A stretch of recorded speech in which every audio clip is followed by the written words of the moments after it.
was not exhibiting. Now put your head forward.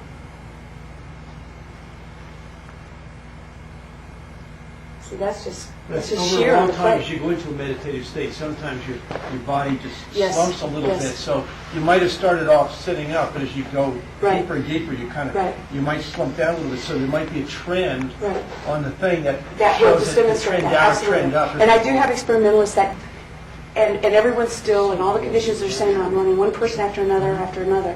One of the things I find very consistent, lean to your left a little bit, just real subtle. Lean to your left.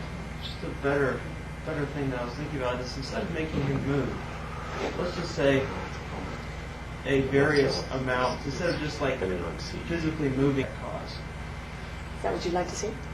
Why not?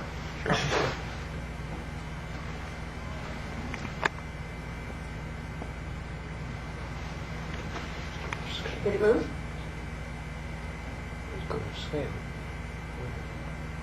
No, it didn't move. Take it off and see what happens. Stay on the scale.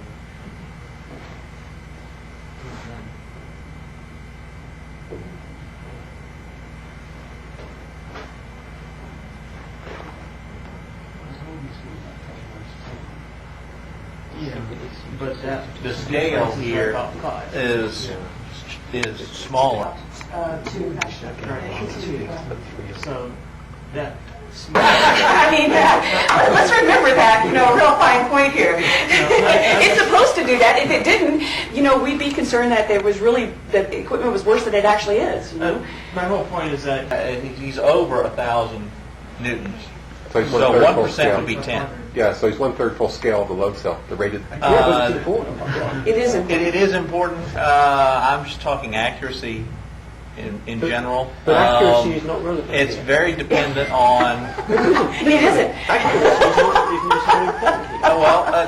What we need, long-term. Five scientists in Which the is room, why you I got was five asking, opinions. which is why I was asking her about creep in the load cell. Yeah, sure. That is important. And my comment on the 0.5% full scale is not relevant. is that the strain gauge is going to behave differently in shear and in bending.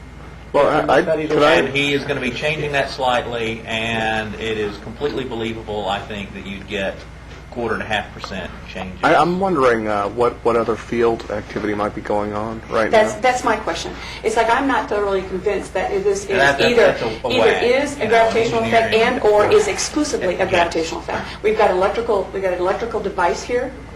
If there is a interface of a field, what interface is that? Is it electrical? Is it gravitational? Is it a combination of the both? What is that?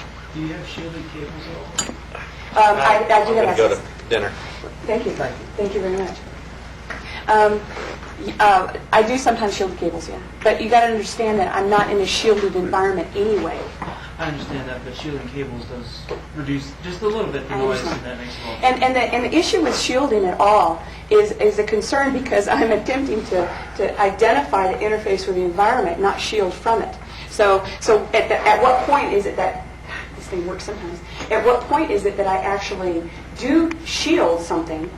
And what point do I not? Yeah, well, one of the reasons why it comes up is that there's a USB interface, I believe, and Yes, USB it is. interfaces are susceptible to interference. And so if you get just the slightest drift on a USB, you may get, I'm assuming this is an analog side and a digital side, but it may, I don't know how it works, but you may have... USB is a digital signal. What? USB is a digital signal. My cable, my